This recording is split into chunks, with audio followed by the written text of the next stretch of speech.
إن الحمد لله نحمده ونستعينه ونستغفره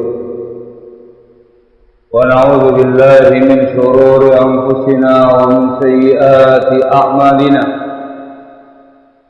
من يهده الله فلا مضل له ومن يضلل فلا هادي له وأشهد أن لا إله إلا الله وحده لا شريك له وأشهد أن محمدا عبده ورسوله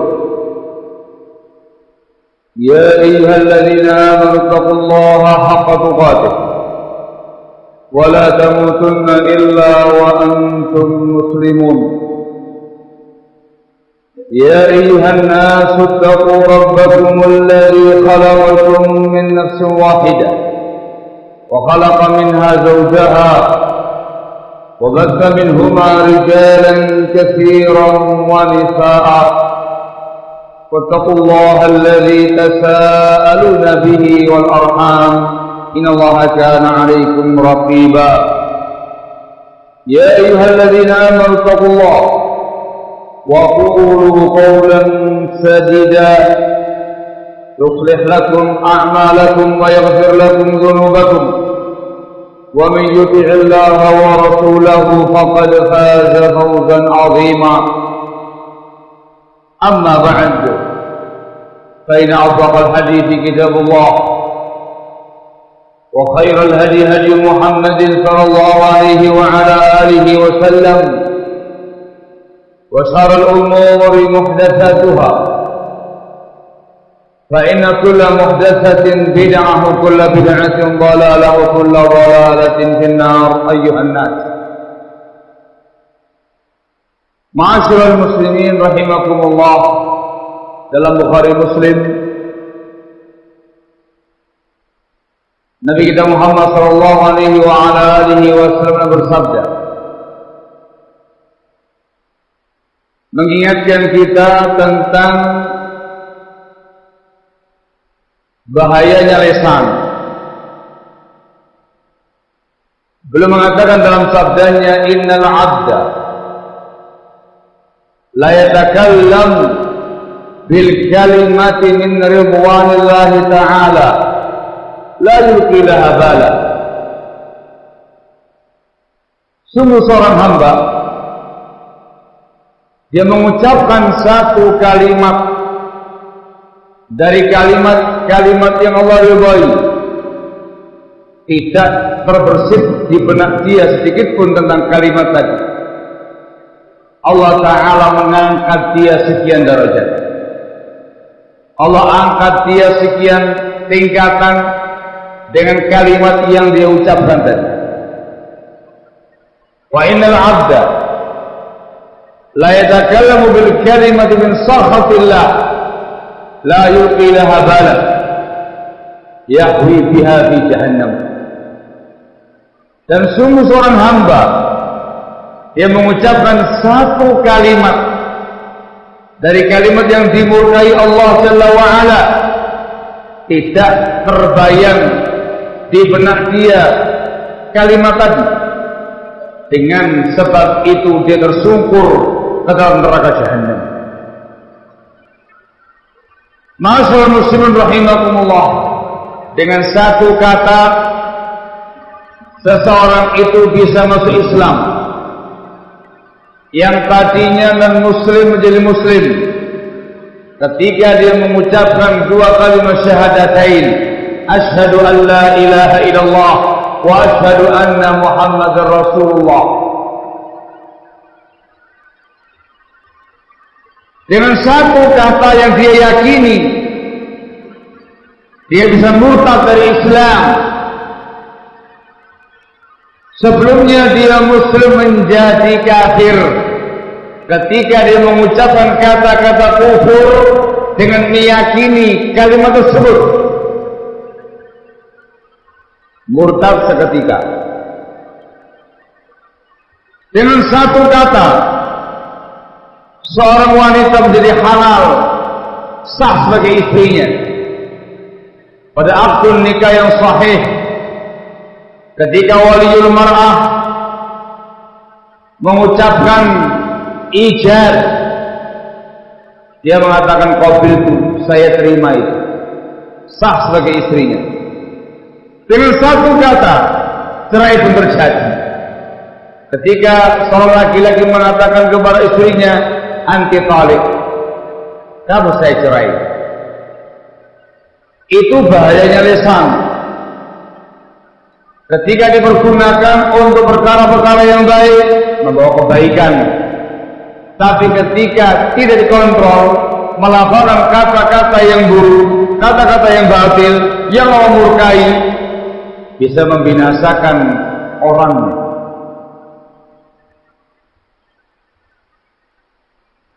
Ma'asyiral muslimin rahimakumullah, dari sinilah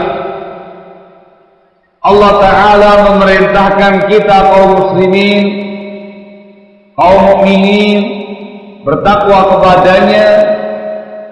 Dan di antara bentuk takwanya ialah mengucapkan kata-kata yang sadid, yang benar, yang lurus, yang hak, yang baik. Ya ayyuhalladzina amanu taqullaha wa qulu qawlan sadida. Wahai orang-orang yang beriman, bertakwalah kamu semua kepada Allah. Wa qulu qawlan sadida, dan ucapkanlah ucapan yang lurus, ucapan yang benar, ucapan yang hak, ucapan yang baik, ucapan yang bermanfaat, yang bermaslahat. Qawlan sadida, yang bisa mengucapkan kata-kata ini mukmin dia, tanda keimanannya. Ya ayyuhalladzina amanu, yang bisa mengucapkan qawlan sadida, ucapan yang lurus, yang benar, muttaqin, termasuk ahli takwa. Perintah ini digandingkan sebelumnya dengan bertakwa kepada Allah Jalla wa Ala. Ittaqullaha wa qulu qawlan sadida. Bentuk iman, bentuk takwa, ucapan yang lurus. Di ayat ini Allah Jalla wa Ala memberikan keutamaan lebih bagi mereka yang beriman, yang bertakwa, dan yang mengucapkan kata-kata yang baik, yang lurus. Yuslih lakum a'malakum wa yaghfir lakum dzunubakum. Allah akan memperbaiki amal-amal kalian dan mengampuni dosa-dosa kalian. Dengan iman, dengan takwa, dengan ucapan yang baik, ucapan yang lurus, amal-amal kita menjadi saleh, dosa-dosa kita diampuni. Qulu qawlan sadida, ucapkan yang lurus-lurus saja, lafalkan yang baik-baik saja, lafalkan kebenaran, lafalkan yang bermanfaat, yang bermaslahat, jangan sebaliknya. Juga dalam hadis Bukhari Muslim dari sahabat yang mulia, sahabat Abu Hurairah semoga Allah meridainya, kata Rasulullah SAW, man kana yu'minu billahi wal yawmil akhir falyaqul khairan aw liyasmut. Hadis yang merupakan faedah besar terkait dengan lesan kita, yang artinya kata beliau sallallahu alaihi wasallam, barang siapa yang beriman kepada Allah dan hari akhir, falyaqul khairan, hendaklah mengucapkan kebaikan, aw liyasmut, atau diam. Hanya dua pilihan, ucapan yang baik atau diam. Hadis ini barakallahu fikum menegaskan kepada kita untuk menjaga lisan. Hukum asalnya kita tidak boleh melafalkan satu kalimat pun, satu lafal pun, melainkan bila kita yakini ini ucapan yang baik, ucapan yang jelas kemanfaatannya, jelas kemaslahatannya. Tapi ketika maslahat dan madharatnya sama, diam. Ketika besar madharatnya, wajib diam. Aw yasmut. Dijelaskan oleh para ulama, sebelum kita melafalkan sesuatu, pastikan 3 hal. Yang pertama adalah hadzal kalam haqqun bi dzatihi. Ucapan kita yang kita ucapkan, yang kita lafalkan, ucapan hak, ucapan kebenaran pada zatnya. Ucapan hak, ucapan yang benar. Maka harus ada dasar ilmiahnya, argumentasinya, ada dasar ayatnya atau hadisnya atau keterangan para ulama yang menetapkan ini ucapan yang benar, qaulul haq. Jangan sampai mengucapkan kata-kata batil, jangan sampai mengucapkan kata-kata mungkar, jangan sampai mengucapkan kata-kata kufur atau kata-kata syirik atau kata-kata penyimpangan atau kata-kata kefasikan atau kata-kata kemungkaran. Tidak boleh. Pastikan ucapannya benar. Kita punya argumentasinya dari ayatnya atau hadisnya atau keterangan para ulamanya yang memastikan ini ucapan benar. Yang kedua, benar yang mendorong kita, yang memicu kita untuk melafalkannya. Maknanya ialah ayyakuna mukhlisan fi kalamihi yabtaghi bidzalika wajh Allah. Dia ikhlas dalam mengucapkannya. Yang dia inginkan dengan lafaz ini, ucapan ini, mardhatillah, ridhonya Allah. Yang dia cari pahala minallah. Pastikan benar niatan, tujuanmu yang memotivasi kamu untuk berbicara. Pastikan niatnya benar, niatnya jujur, niatnya tulus. Yang dicari ridhonya Allah, bukan popularitas, bukan kemasyhuran, bukan riya, bukan sum'ah, bukan pujian orang, bukan dalam rangka meraih dunia, harta, tahta, wanita ataupun yang lainnya. Tidak ada tendensi pribadi, tidak ada tendensi duniawi. Niatan dia lillahi ta'ala. Cek niatmu, cek motivasimu, cek maksudmu mengucapkan kata-kata. Harus ikhlas. Yang ketiga, hakun fi atharihi. Pastikan ucapan ini baik efeknya. Baik efeknya. Ketika kamu lafalkan, kamu ucapkan, mengandung kemaslahatan, mengandung kemanfaatan, efek positifnya mendominasi atau lebih banyak atau murni. Sehingga perhatikan tempat dalam mengucapkannya, perhatikan waktu dalam melafalkannya, kepada siapa kamu menyampaikannya. Itu semuanya diperhatikan, dipastikan efeknya positif. Bisa jadi ucapannya benar,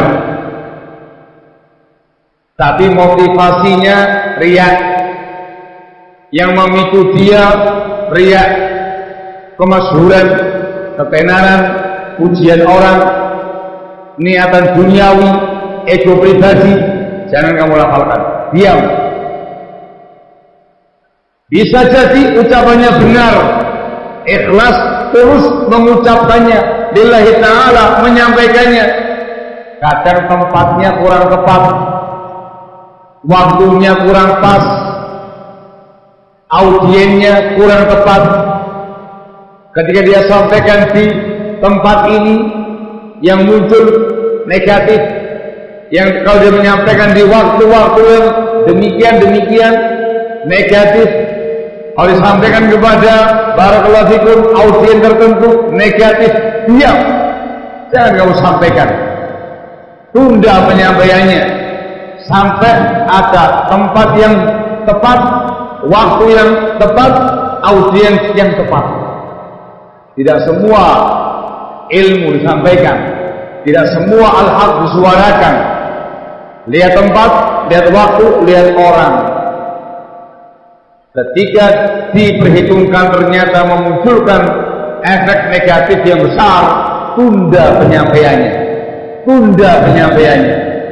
Jangan sampaikan di tempat itu atau di waktu itu atau di orang tersebut.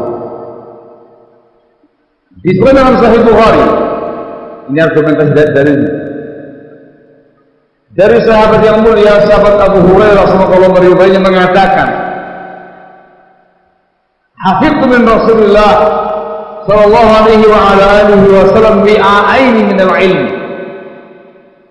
Aku menghafal dari beliau sallallahu alaihi wasallam dua bejana besar ilmu.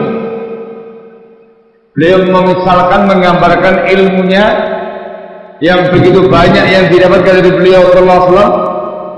Dua bejana besar isinya ilmu.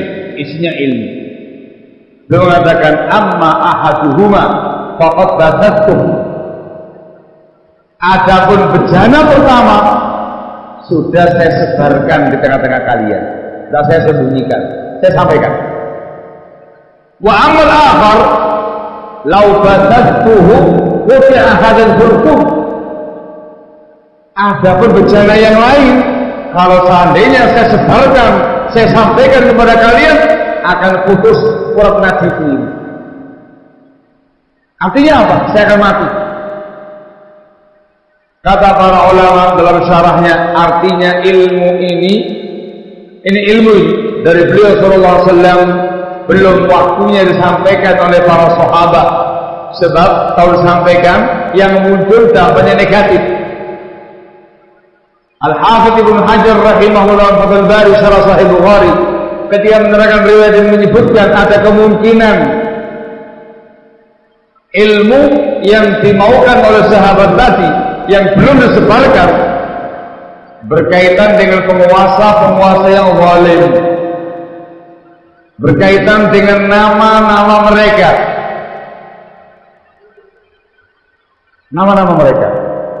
sebagaimana Nabi kita Muhammad SAW merahasiakan nama-nama munafik dan hanya disampaikan kepada sahabat Hudzaifah ibnu Yaman sebagaimana meriwayatkan.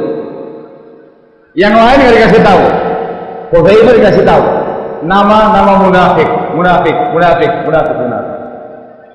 Dan dikasih pesan, jangan disebarkan, jangan kamu sampaikan. Ini membahayakan kalau disampaikan kepada umat yang muncul efek negatif.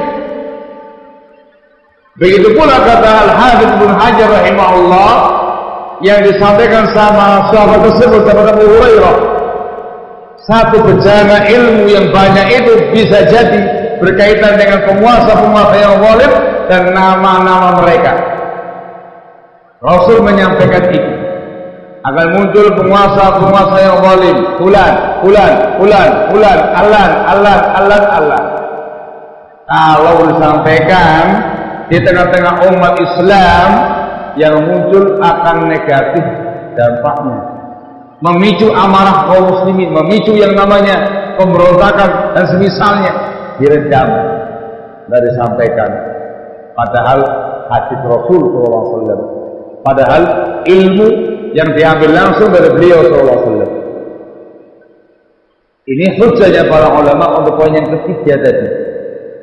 Bisa jadi ucapannya benar, niatnya tulus, tapi waktunya kurang tepat, tempatnya kurang pas, audienya kurang pas, tunda penyampaian. Sampaikan hanya kepada orang-orang yang bisa menerima dengan baik, yang bisa mencerna dengan baik, yang bisa memahami dengan baik, dan yang bisa menempatkannya dengan baik. Penting diperhatikan barakallahu fikum. Intinya adalah ucapkan kebaikan. Kalau nggak bisa, diam. Jangan menyampaikan yang batil, jangan menyampaikan sesuatu tempatnya salah, waktunya salah, atau audienya salah. Jangan menyampaikan hal-hal yang diperkirakan akan memunculkan dampak negatif yang mengerikan. Barakallahu fikum. Aqulu ma tasma'un wa astaghfirullah min kulli dhanbin innahu huwal ghafurur rahim.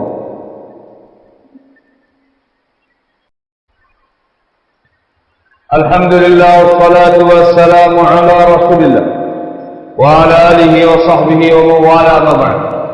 Ma'asyiral muslimin rahimakumullah, di antara ucapan-ucapan yang baik ialah tilawatul Quran, membaca Al-Quranul Karim dengan tadabbur, dengan yang benar, zikrullah, berzikir kepada Allah Jalla wa Ala dengan zikir yang syar'i yang diajarkan dalam Islam dalam sehari semalam, zikrullah. Termasuk ucapan yang baik ialah barakallahu fikum, ifsya'us salam, menghinakan yang lain, merasa semuanya di bawah levelnya dia. Hati-hati. Ini wajib diwaspadai oleh orang-orang yang sudah menapaki tingkatan keislaman yang tinggi, orang yang alim, yang ucapan-ucapan yang membahayakan dirinya. Contoh disebutkan dalam sebuah hadis, Nabi kita Muhammad SAW pernah bersabda, "Man qala halakan nas fahuwa ahlakuhum." Barang siapa yang mengucapkan semua orang sekarang telah binasa, fahuwa ahlakuhum, maka dia yang paling binasa di antara orang-orang yang ada. Al-Imam An-Nawawi rahimahullah dalam bukunya Riyadhus Shalihin menjelaskan tentang hadis ini. Belum mengatakan ada perincian. Hadis ini ancaman apabila diucapkan oleh seseorang dikarenakan takabur, sombong, merasa besar, merasa tinggi, merasa orang yang paling alim, yang paling saleh, yang paling bertakwa, yang paling banyak ibadahnya, lalu merendahkan, mencibir, mencemooh orang-orang sekitarnya, menyatakan halakan nas, mereka semua telah binasa, mereka semua ahli maksiat, mereka semua orang yang banyak kemungkaran, banyak penyimpangan, banyak kebid'ahan. Mengucapkan kata-kata ini dalam posisi merasa dia yang paling besar, yang paling tinggi, yang paling soleh, yang paling bertakwa, yang paling merendahkan yang lainnya. Rasul mengatakan bahwa ahlakuhum, orang tadi yang mengucapkan kata-kata itu dia yang paling binasa, membinasakan agamanya, membinasakan amalnya dia, hancur agamanya, hancur amaliyah dia, hancur ibadahnya dia dengan satu kata yang dia sampaikan, karena ujubnya, karena sombongnya. Hati-hati, itu seringkali menyakiti hati orang-orang yang merasa tinggi, merasa berilmu, merasa soleh, mandang orang lain dicibir, direndahkan, dihinakan. Hati-hati, ini yang diancam. Adapun kalau dia mengucapkan hal itu dikarenakan merasa sedih dengan kondisi masyarakat sekitar yang banyak dosanya, yang banyak kemungkarannya, yang banyak menyelisih bimbingan Islam, merasa dia sedih, berupaya untuk menasihati mereka, membimbing mereka, maka diperbolehkan. Itu namanya menyampaikan realita umat. Ya Allah, masyarakatku banyak dosanya, masyarakatku mengerjakan hal-hal yang membinasakan mereka, sedih dia, kasihan dengan mereka, didakwai, dikasih arahan, dikasih bimbingan, diperbolehkan. Tapi yang membahayakan yang pertama tadi. Juga disebut dalam riwayat yang lain dari sahabat yang mulia sahabat Abu Hurairah, Nabi kita Muhammad SAW menceritakan tentang seseorang di masa lalu yang dikenal sebagai ahli ibadah, punya teman ahli maksiat, dinasihati temannya, tegah dengan kemaksiatannya, ditegur lagi, tegah dengan kemaksiatannya, ditegur lagi, mengatakan aku sudah mengampuni si fulan, faqad ghafartu li fulan, Allah menegaskan aku telah ampuni dosa si fulan ini, wa ahbatu amalan, dan aku hancurkan amal kamu. Amalnya ahli ibadah itu. Kata sahabat Abu Hurairah semoga Allah meridainya, qad qala kalimatan aw baqat dunyahu wa akhiratah. Ahli ibadah tadi mengucapkan satu kalimat yang membinasakan, yang menghancurkan dunia dia dan akhiratnya. Lancang, berani bersumpah atas nama Allah, si fulan tidak mungkin Allah ampuni dosanya, naudzubillah. Lancang itu hanya Allah Jalla wa Ala, bukan wewenangnya manusia. Dia mengucapkan kata-kata itu karena kesombongannya, merasa besar dengan ibadahnya, merasa mulia dengan ibadahnya, merendahkan orang lain, sampai berani mengucapkan kata-kata yang mungkar seperti ini. Hancur dunianya, hancur agamanya dengan satu kalimat saja. Intinya ma'asyiral muslimin rahimakumullah, hati-hati dengan yang namanya lisan. Jaga lisan, kontrol lisan, direm lesannya.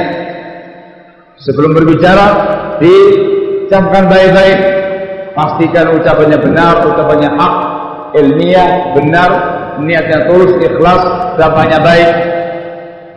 Kalau tidak bisa, diam. Barakallahu fikum. Semoga Allah Jalla wa Ala senantiasa berikan taufiknya bagi kita semua. Kita diarahkan, diberi hidayah, diberi bimbingan untuk menjaga lisan dan senantiasa istiqamah al-sunnah wa sunnah sampai akhir hayat nanti. Amin ya rabbal alamin. Dan semoga dilindungi dari mara bahaya lisan. Amin ya rabbal alamin. Alhamdulillahi rabbil alamin.